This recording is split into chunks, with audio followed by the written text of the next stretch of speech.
ব্যর্থতা আসবেই। ফেল মানে ফার্স্ট অ্যাটেম্প ইন লার্নিং, শিক্ষার প্রথম ধাপ। চাইনিজদের একটা কথা বলে, following down is not a defeat, defeat is that when সামন রিফিউজ টু গেট আপ। হোঁচট খাওয়া কখনো পরাজয় নয়, হোঁচট খাওয়ার পর দাঁড়ানোর প্রত্যয় না থাকা হচ্ছে পরাজয়। তুমি হোঁচট খাবা, ups and down is a part and parcel of your life. মানুষের জীবনে উত্থান পতন আসবেই।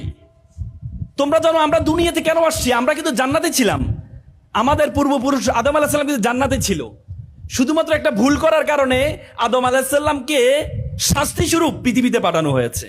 তার মানে আমরা পৃথিবীতে আসি শাস্তি স্বরূপ।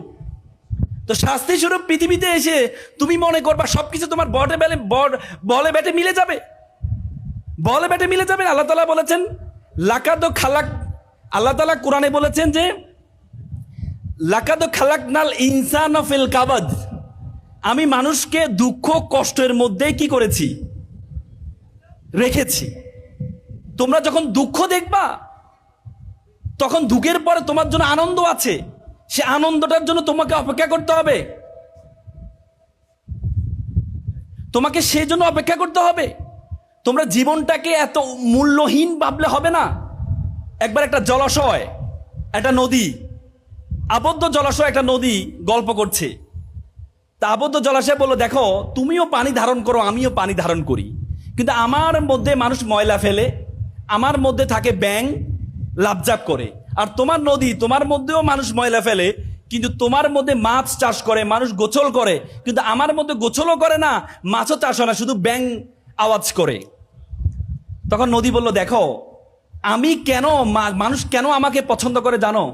কারণ আমার মধ্যে যত ময়লা, যত কিছু মানুষ ফেলুক না কেন, আমি কষ্টগুলোকে ধারণ করি, ধারণ করে বসে থাকি না, আমি চলমান থাকি।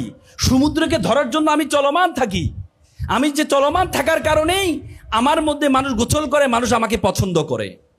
তুমি যদি দুঃখ পেয়েছো, দুঃখ পেয়ে যদি নিজেকে আবদ্ধ করে রাখো, দেখো একটা পানির বোতল, একটা পানির বোতল বা একটা টিস্যু, তোমাকে যদি বলি 5 মিনিট হাতে নিয়ে থাকো, তুমি থাকতে পারবা?